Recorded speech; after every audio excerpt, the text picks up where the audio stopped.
The big silver ship came down from the sky like a falling star, but much slower and quieter. It landed in the middle of the forest where no people usually go. The trees bent and moved as the ship touched the ground with a soft thud.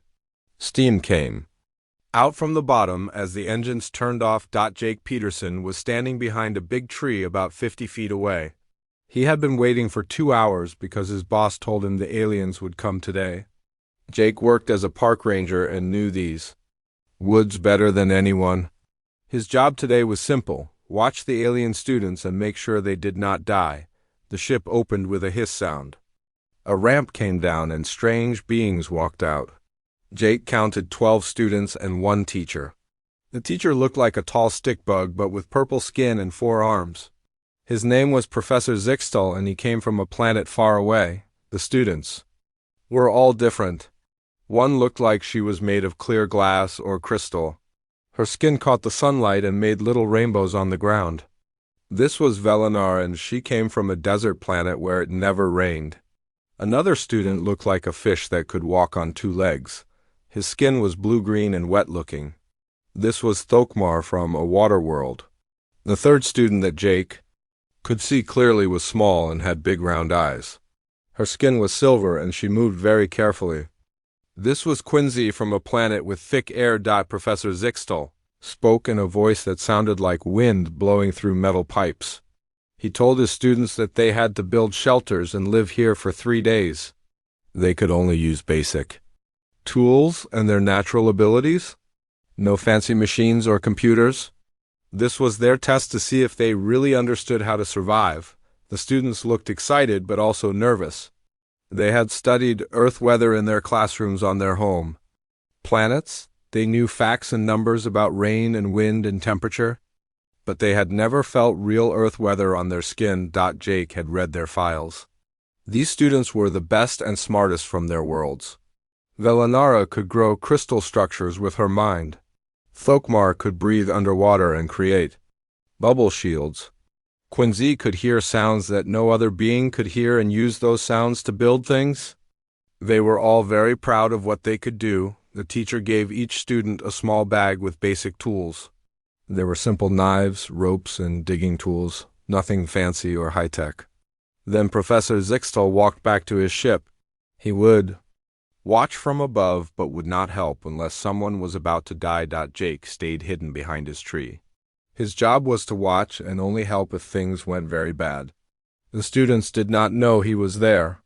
His boss had told him to let them try on their own first. The alien students spread out across the clearing.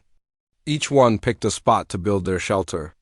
Jake could see storm clouds far away on the horizon. The weather report said heavy rain would start in about 6 hours. He wondered if the students knew about the storm coming. Velenara found a flat, rocky area and started growing crystal spikes from the ground. On her home planet, these crystals would create perfect geometric shelters, but Jake could see problems already. The crystals were beautiful but had many gaps where rain could get through. Thokmar went to a low, wet area near a small stream. He started making a dome-shaped bubble using some kind of slime from his skin. On his water world, this would work great. But Jake knew that earth rain was different from underwater pressure. Quincy stood very still for a long time. She was listening to sounds that Jake could not hear. Then she started arranging sticks and stones in patterns. The patterns looked nice, but Jake could not see how they would keep rain out. The other students were doing similar things. They used the survival methods from their home planets. Each method was probably perfect for where they came from. But Earth was different from any of their worlds. As the hours passed, Jake saw the wind getting stronger. The leaves on the trees started moving more. The air felt heavy and damp. The storm was coming faster than the weather report had said. The students kept working. They were focused on their building and did not notice the changing weather. Velenara's crystals grew taller and more complex. Thokmar's bubble shelter got bigger. Quincy added more sticks to her pattern. Jake checked his watch. Only 2 hours until the storm would hit. He looked at the shelters the students were building. None of them would work against real earth rain. The crystal shelter had too many holes. The bubble shelter was too weak. The stick pattern had no roof, but Jake could not help them yet. His orders were clear: only step in if they were in real danger. Maybe the students would figure it out when the rain started. Maybe they would adapt quickly. The first drops of rain began to fall. They were small drops, but Jake knew bigger ones were coming. The students looked up at the sky with surprise. On their planets, weather changes came slowly with lots of warning. Earth weather could change fast. Jake got ready to move. He had a feeling these smart alien students were about to learn that being smart in a classroom was different from being smart in a storm. The rain started soft, like tiny fingers tapping on leaves. Then it got harder, then much harder. Within 10 minutes, water was falling from the sky like someone had turned on a giant faucet. The wind pushed the rain sideways so it hit everything. From different angles, Jake had seen many storms in these woods, but this one was big. Thunder rolled across the sky like bowling balls. Lightning lit up the dark clouds. The rain fell so hard it bounced when it hit the ground. Valinara was the first to have problems. Her beautiful crystal shelter looked amazing when the sun was shining. The crystals were clear and caught light like diamonds. But now rain was pouring through all the gaps between the crystals. Water ran down the crystal walls and pooled on the floor of her shelter. Valinara tried to grow more crystals to fill the gaps. But her crystal growing ability needed dry conditions. The water was making her skin crack in tiny lines. On her desert planet, she never had to deal with this much water. Her people thought rain was just a gentle mist that fell once every few years. She stood inside her flooding shelter and did not know what to do. Water was everywhere. It dripped from above and flowed in from the sides. Her crystal skin, which was so beautiful and strong on her dry planet, was starting to show stress marks like broken glass. Thokmar was having different problems. His bubble shelter had seemed perfect at first. He could make a round dome from the slime his body produced. On his water planet, this dome would keep the dangerous pressure changes away from him, but earth rain was not like water pressure. The rain hit his dome from above with force. Each raindrop was like a tiny hammer. His dome was built for steady pressure from all sides, not for sharp impacts from one direction. The dome started getting small holes where the rain hit hardest. Then the holes got bigger. Water poured through, and the whole dome began to fall apart. Thokmar tried to fix it by making more slime, but the rain washed the new slime away as fast as he could make it. His gills, which worked perfectly underwater, could not handle the mix of air and water that the storm created. He was having trouble breathing. On his planet, water was water and air was air. They did not mix together in confusing ways like they did in an Earth storm. Quincy had built her shelter using sound patterns. On her planet, the air was so thick that sound waves could actually move objects and hold them in place. She had arranged sticks and stones in special patterns that would use sound to create walls and a roof, but Earth's thin air could not carry the sound waves she needed.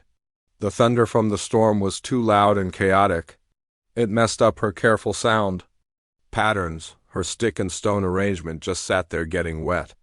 It looked like modern art, but it did not keep any rain out. Her big round eyes, which could see many different types of light on her home planet, were having trouble with Earth's storm.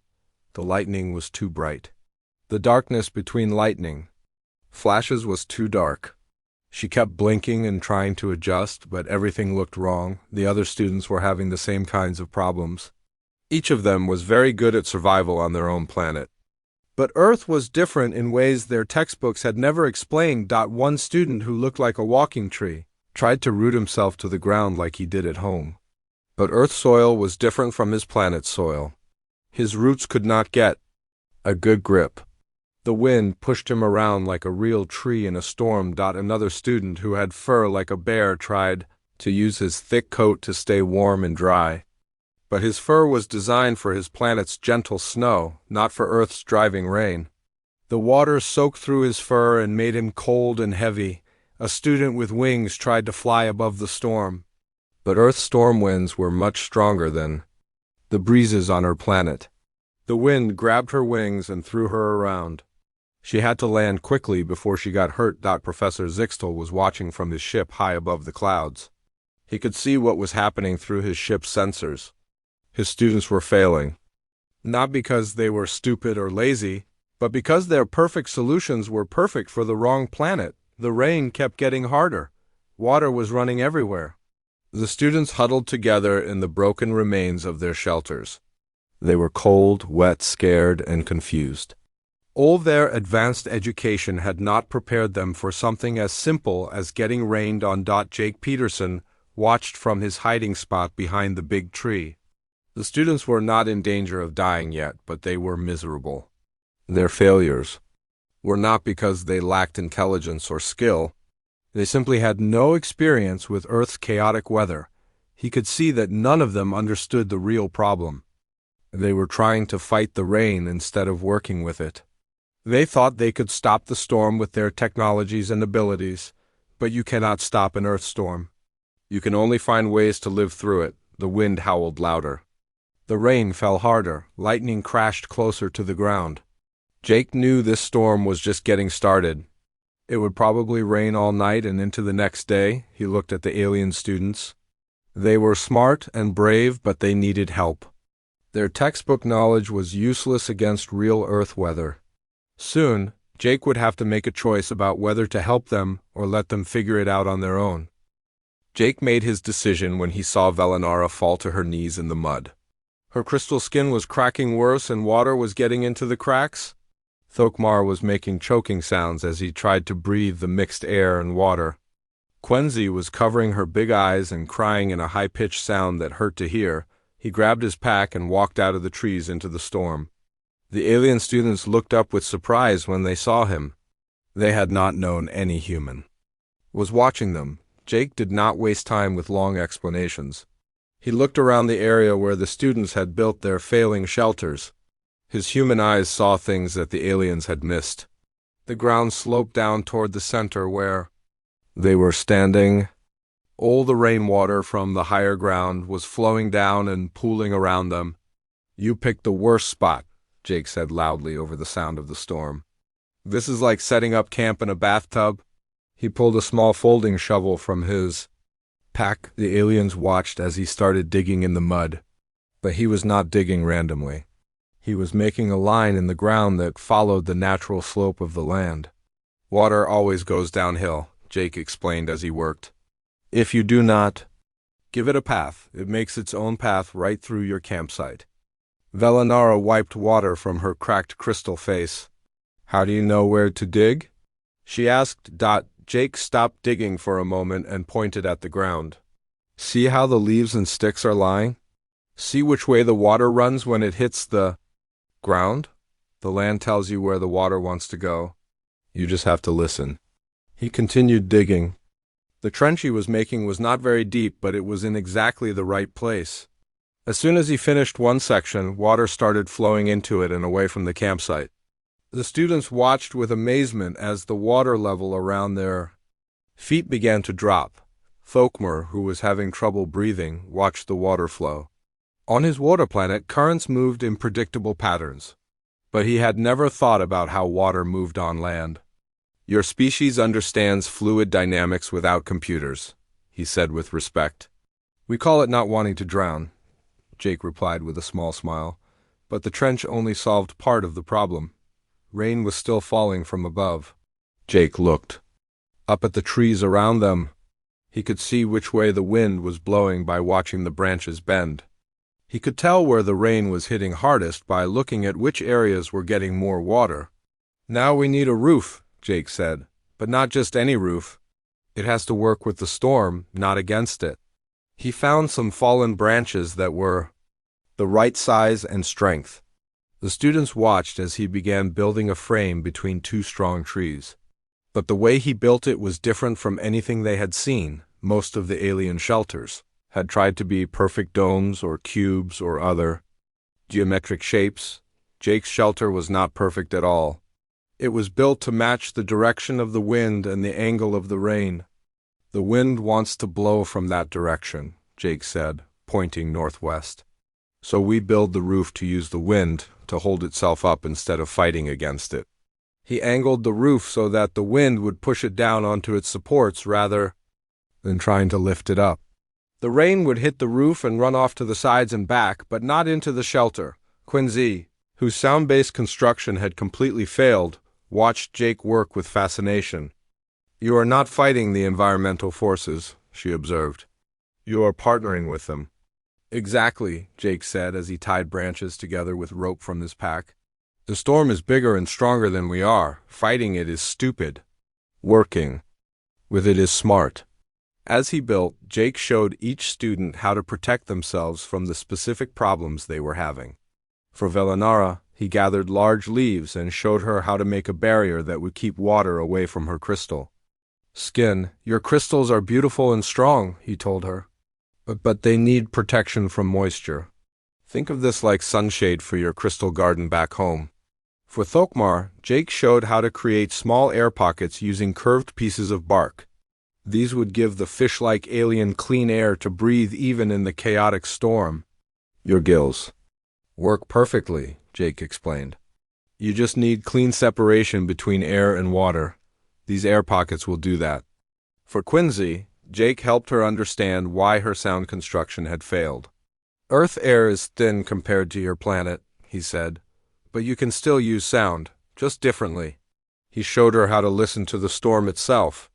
The wind made different sounds when it hit different shaped objects.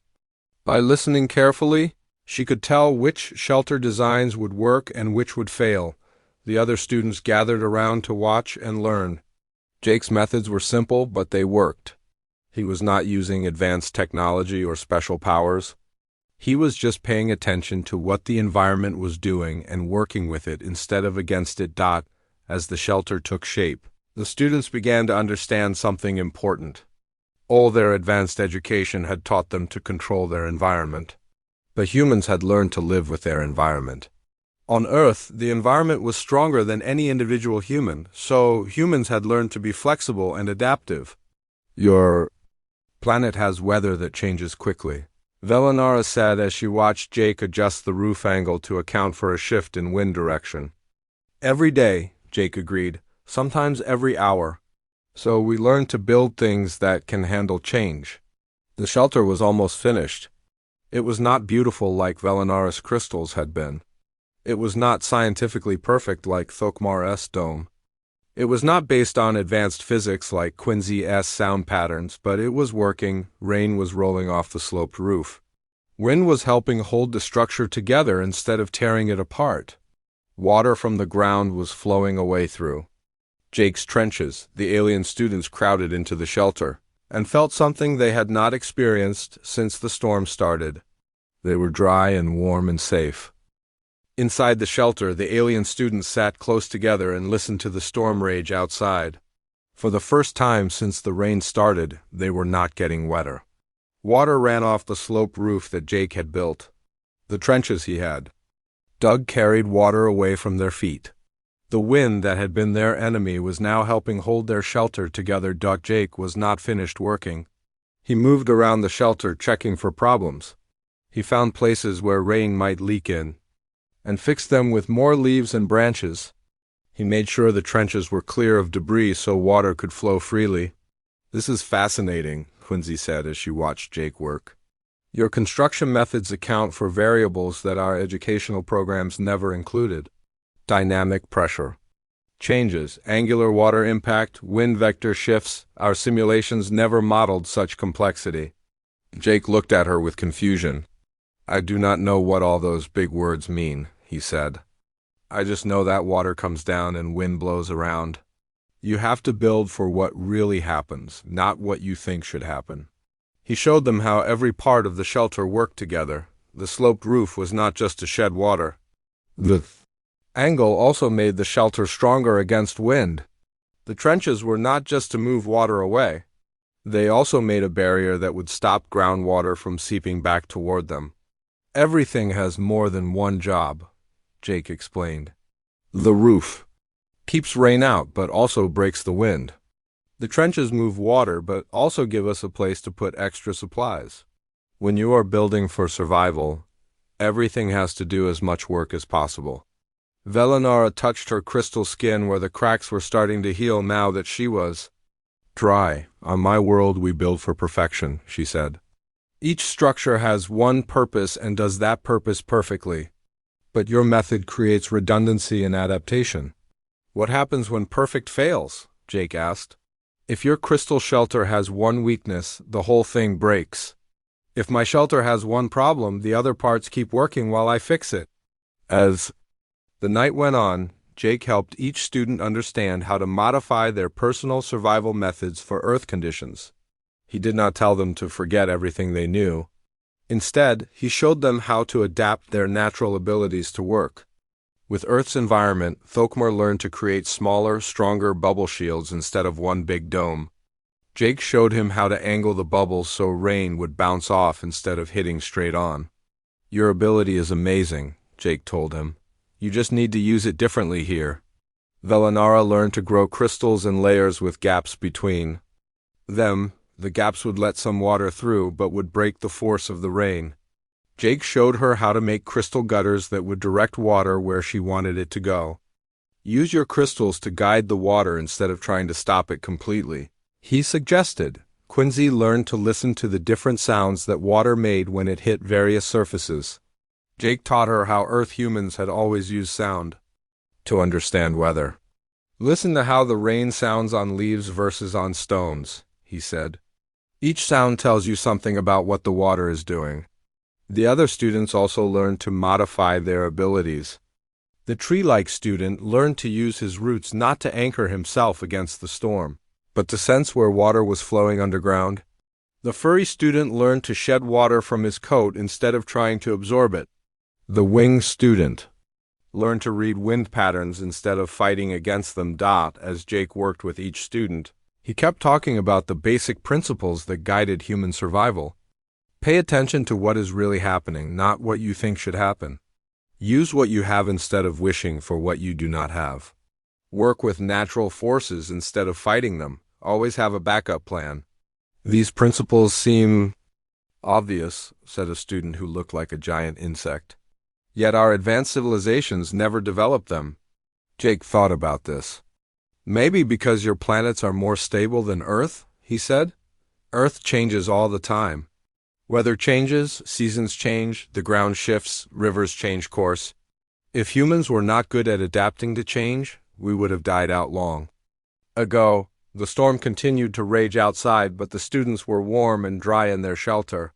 They began to relax for the first time since the rain started. Some of them even fell asleep, exhausted from their failed attempts to build shelters, and from learning new ways to think about survival. Jake stayed awake, listening to the storm and checking the shelter. Every few hours he would go outside to clear debris from the trenches or adjust something on the roof. The students who were still awake watched him work in the rain without complaint. You seem to enjoy this, Velanara observed. Jake wiped rain from his face and smiled. Not enjoy exactly, he said. But this is what humans do. We adapt, we figure things out. We keep going when things get difficult. It feels natural. As dawn approached, the storm began to weaken. The rain was still falling, but not as hard. The wind was still blowing, but not as wildly. Jake could see lighter clouds on the horizon. The worst is over, he told the students. But it will probably keep raining for a few more hours. The students looked outside at the gray morning light. They could see that Jake's shelter had protected them through the worst storm they had ever experienced. But more than that, they had learned something that no classroom could have taught them. They had learned that the most advanced technology was not always the best solution. Sometimes the best solution was the simplest one that actually worked. They had learned that surviving was not about being perfect, but about being flexible and persistent and willing to learn from mistakes. The morning sun broke through the clouds like a smile after tears. Steam rose from the wet ground as the last drops of rain fell from tree leaves. The storm was over, and the forest looked clean and fresh. The alien students came out of their shelter and looked around with wonder. Jake's trenches had worked perfectly. Water had flowed away from their campsite instead of flooding it. The sloped roof had shed water all night without leaking. Everything was exactly as Jake had predicted, but the real surprise was how different they felt. When they had arrived yesterday, they had been confident in their advanced knowledge and superior technology. Now they felt humble but also excited. They had learned something completely new. Professor Zixtel's silver ship came down from the clouds, where it had waited out the storm. The professor stepped out and walked toward the campsite. He expected to find his students wet and miserable, and ready to give up their survival exercise. Instead, he found them working together to improve Jake's shelter design. Velinara was growing crystal gutters to direct rainwater into collection pools. Thokmar was creating bubble reservoirs to store clean drinking water. Quincy was using sound to test which parts of the shelter were strongest. "Professor," Velinara called out when she saw him approaching, "you must see what we have learned. The human survival method is not based on controlling environmental forces, but on partnering with them." Professor Zixtel examined the shelter with his 4 arms and multiple eyes. The construction was simple but elegant. Every piece served multiple purposes. The design could be modified quickly if conditions changed. It was nothing like the geometric perfection that their civilization prized, but it worked better than anything his students had built. "Remarkable," the professor said in his windpipe voice. "This human approach demonstrates adaptation principles that our most advanced survival programs have not considered." Jake was packing his tools and getting ready to leave. His job was done and he needed to get back to his regular park ranger duties. But the students surrounded him with questions. "How did your species develop these techniques?" asked Thokmar. "How long does it take to learn environmental partnership?" asked Quincy. "Can you teach us more about reading natural patterns?" asked Velinara. Jake laughed and held up his hands. "I am not a teacher," he said. "I am just a guy who does not like getting rained on. Everything I showed you is basic stuff that any human kid learns by the time they are 10 years old." This statement amazed the students even more. What Jake considered basic knowledge was more advanced than anything in their educational systems. The idea that human children learned environmental adaptation as naturally as breathing was almost impossible to believe. Professor Zixtel took detailed measurements and recordings of Jake's shelter design. He interviewed each student about what they had learned. He made notes about human adaptation methods and how they could be incorporated into alien survival training. "This human demonstrates that intelligence is not just about accumulating information," the professor told his students. "True intelligence includes the ability to apply knowledge flexibly in changing conditions." Jake finally managed to say goodbye to the students. As he walked away through the trees, he could hear them talking excitedly about everything they had learned. They were already planning how to modify their shelters for different weather conditions. A week later, Jake received a message on his computer. It was from Professor Zixtel, thanking him for his help and informing him that his shelter design was being studied at the Galactic Academy. The techniques Jake had demonstrated were being added to survival training programs across multiple star systems. Jake read the message and shook his head with amusement. He had just shown some confused aliens how to stay dry in the rain. He had no idea that his simple lessons would become required study material at one of the most prestigious educational institutions in the galaxy. The message also said that the students had requested to return to Earth for extended survival training. They wanted to learn more about human adaptation methods. Velinara had developed new crystal techniques that could work in multiple environments. Thokmar had improved his bubble construction to handle various pressure conditions.